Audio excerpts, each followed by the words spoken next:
Hi y'all, so first I want to show y'all this thingy.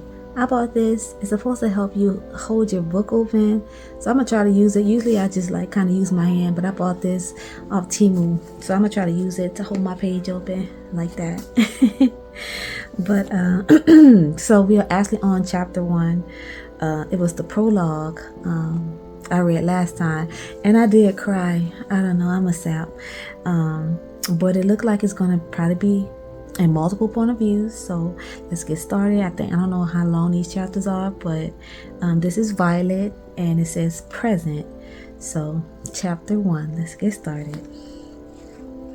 This is the last one. I tell Mom as we drop the heavy box we're balancing between us onto the desk. It's filled with books, and I deliberately left it for last, knowing that both of us would need to carry it. Are you even going to have time to read all these? I like having options, I say with a shrug as I begin opening the box and taking books out, but my mom places her hand over mine to stop me. You can unpack them when I leave. Sit down, let's talk for a bit. Her gentle tone makes me instantly realize what she wants to talk about, but I don't want to yet. Somehow, on the multiple trips back and forth from the car to my room, I've managed to avoid seeing him, but that doesn't mean I haven't thought about him. As soon as we pulled up to school, he was the first thing on my mind, and a small part of me wanted to catch a glimpse to see if he looked as worn down as I felt. Now, it feels like if I talk about him with my mom, just mentioning his name will have him appearing in front of me, and I'm not ready to face him yet. Mom, it's fine. I'm over it now. She gives me a stern look and sigh before pulling out the chair under my desk and taking a seat. Mom perches on the edge of the bed that she's just made up for me, even though I'm old enough to do it myself now. It's the same routine every time she drops me off at school, as she helps to set up my bed and organize my clothes and toiletries. Coates let students keep the same room for all 7 years, so most of my stuff stays here over the summer, but Mom still insists on tidying it all whenever she comes to visit, especially on the first day back. This is off subject. This is just not working out for me. It's just getting in the way. Okay. You know it's okay if you're not fine. You don't have to pretend with me. She reaches over to take my hand, stroking her thumb across the back as she continues in a soft voice. Your first heartbreak stays with you for a long time, and it's only been a few months for you. I'm not heartbroken, I scoff. Maybe if I say it out loud, I'll start to believe it myself, because there's no other explanation for the way it feels like my chest has been hollowed out since July. The lack of ice cream in my freezer over the summer proves otherwise. We had a heat wave. She ignores the glare I give her, and I ignore the way she rolls her eyes at me. I hadn't even told her when I started dating him, so I wasn't planning on telling her that we had broken up either. She even had to come and pick me up a week before the year officially ended, because I told her I was sick and wanted to come home. It didn't take long for me to break down and tell her the whole story, and she just listened carefully, stroking my hair and holding me like she'd done before so many times when I was younger. I just want you to be happy. It's your last year of living away at school, and I want you to enjoy it instead of being upset over a silly boy. I try not to react too much to the living away part, because I still haven't figured out how to tell my mom that I want to move away for university too. Even if the plans I made with him aren't going to happen, I still want to follow the goals I set for myself. I am happy. Avery is getting here soon, and we're going to have dinner, watch a movie, and have a great weekend before school starts. Stop worrying about me. I don't mean to be harsh when I say that last part, but towards the end of summer, it got exhausting trying to deal with my mom and the way she tiptoed around me. You can come home any weekend you want, and if you don't want to travel all that way, then you can call me anytime. I love you, Mary Jane. She stands up, and I do the same, because I know she wants a hug. I think the constant reassurance is more for her than me at this point. I love you too. Come on, I'll walk you out. We leave my room and make our way towards the front entrance, passing other students who are in the middle of moving back in. Mom continues reassuring me that I can tell her anything, anytime. I can call her anytime, day or night, and I keep telling her I'll be fine.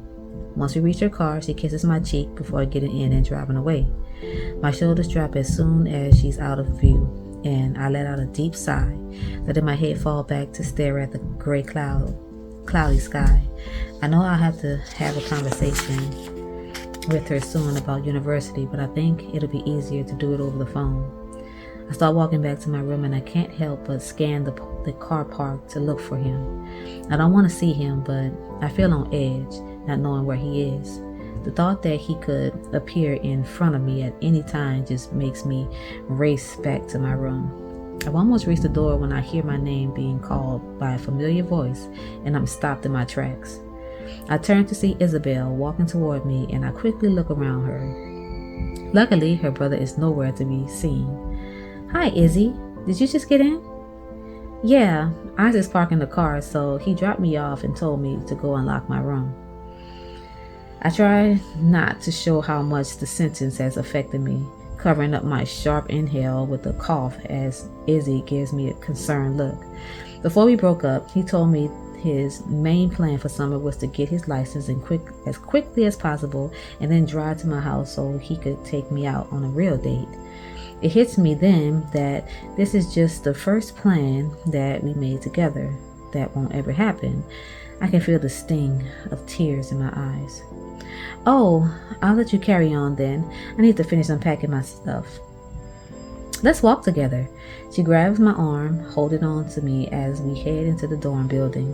I think clinginess must run in the family. Whenever we were together, Isaac would always find a way to touch me, whether it was fingers linked underneath a desk, his leg against mine anytime we sat next to each other, or his hands cradling my face before he would kiss me. I forced myself to stop thinking about him and instead focus on what Izzy is saying.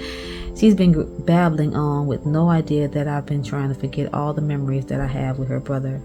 I'm murmuring all the right places, and I quicken my pace so we can reach our room sooner. We're both on the ground floor, but Izzy's room is further down the corridor than mine. When we get to my door, I push it open and tell Izzy that I'll catch up with her later. All the while, I try to forget the fact that I'll have to see him soon. If Izzy had her way, I'd be going to her room with her, but I know Isaac can't be far behind us, and I just want to hide away and prolong the inevitable for as long as possible. My door is only closed for a few seconds before there's a knock, and a silly part of my brain expects Isaac to be standing out there when I opened it. Avery's smiling face greets me instead, and even though she's my best friend and I missed her over the summer break, I feel a strange disappointment at seeing her instead of him. "When did you get here?" I ask her, still standing in the door so she doesn't try to come in, because I just need a few minutes to compose myself before I can see anyone. "Like 5 minutes ago. My parents were sorting my room out, so I thought I'd come and see you first." "Can you give me a couple of minutes? I just have something to do, and then I'll come to your room." She gives me a puzzled look, and I don't know what my expression looks like, but it's enough for her to take a step back. "Okay, just come over when you're ready," she says as I give her a weak smile, and she walks the few feet back to her room. Once I hear her door click shut, I close mine too and lean against the wall next to it to try and get myself together. I take deep breaths, willing myself not to cry because I already did enough of that over the summer, but the hollow feeling in my chest just feels like it's gotten deeper. It's like there's a cavern inside of me, like I've been excavated, and there's no way to fill the space again because my heart was taken by someone who didn't deserve it. I tap my fingers to my thumb repeatedly, but then I have to stop myself because it's something that Isaac taught me to do to calm down. The repetitive motion gives me something else to focus on instead of whatever I'm stressed out about. I go towards my bed instead, flopping back onto it and covering my face with my hands as the tears finally start to fall. It was easy to not think about him as much when I was at home over the summer. Easy to pretend that life at school was completely different to life at home, and so he had no part of it. But being back here in a room that's filled with memories of him, even though he's never stepped foot in it, is harder to pretend. It feels like he's everywhere here. Memories of laying in bed at night on the phone with him, Isaac always waiting for me to fall asleep first because he wanted his voice to be the last thing I heard before I slept, telling me that it would bring nothing but sweet dreams. I hate how much I miss having that all-weather summer, and it felt like I only had sleepless nights or bad dreams. I hate that I convinced myself it was all because I hadn't spoken to him. On my weakest night, I wanted to respond to all his unanswered messages, call him for just a few seconds to hear those words so I could sleep easily. I hate that I didn't and settled instead for a bad sleep schedule that I still haven't fixed. I get up, force myself to stop crying as I walk to the bathroom and splash some water on my face so I can go and see Avery without her worrying why my face is red. I apply a bit of concealer where I need it to cover up my dark eye bags and hope that Avery won't notice. I decide to apologize to her because she probably felt hurt by my reaction to her turning up at my door when we hadn't seen each other for a few months. I wish I could just tell her what happened and why I'm acting like this, but Isaac and I decided between us that we didn't want anyone to know, and I still don't want to break that promise to him. We wanted to stay in the bubble we created on our birthday, just the two of us, separate from everyone else in an empty classroom, exchanging cards, gifts, and eventually pieces of our hearts too. I run a brush through my hair.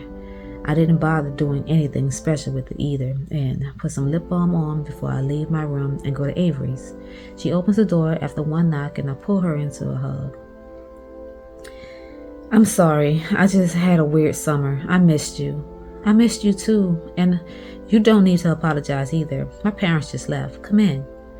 We sway side to side for a bit before she pulls back and we go deeper into her room. I know she won't ask for an explanation and she knows I'll give one if I want to, but I can't bring myself to tell her about Isaac yet. We sit on her bed together, catching up on our summers, and I conveniently leave out details of all the crying I did while scrolling through old messages with him and looking at very few pictures and videos we had together. I'm starving. Let's go eat, Avery says as she stands up, pulling me off the bed with her. The dining hall always has that really nice pizza on the first day back. Why don't we go off campus? We're stuck with dining hall food all year. Why do you want to start early? I try to play it off as wanting to eat something else, but the reality is that I know Isaac will be there. I know I'll have to see him in class on Monday, but if I can avoid him until then, it will give me a bit more time to prepare myself for it. Okay, where shall we go then? Avery knows something's wrong, but she won't push me to talk about it, trusting that I'll do so when I feel up to it. We decide on a new Italian restaurant that's about a 20-minute walk away from school. She pulls on a cardigan and we stop by my room so I can grab a jacket before starting our walk to the restaurant. I decide not to think about Isaac for the rest of the night and just enjoy that I'm back at school with my best friend. That's it. I have no thoughts on that, so we'll wait for chapter 2. Good night, y'all.